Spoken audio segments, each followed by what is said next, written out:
So, ito yung sarili namin guys. O, tingnan nyo. Tingnan nyo, hindi pala ako nagkakape kasi gabi na. Gatas. Ayan yung amo ko nakabantay. Ito lang yung dinner ko, diet kunwari. Gusto niya rin maggatas. Hindi pwede sa'yo yan, Basti boy. Amoy-amoy lang ha.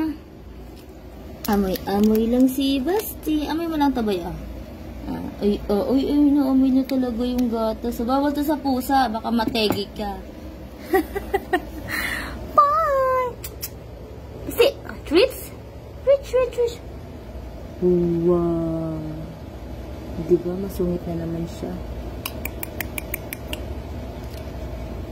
Treats? Gusto mo ng treats? Treats.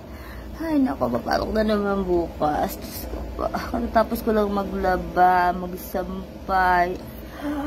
Ay, nakakadok. Baya, Basti.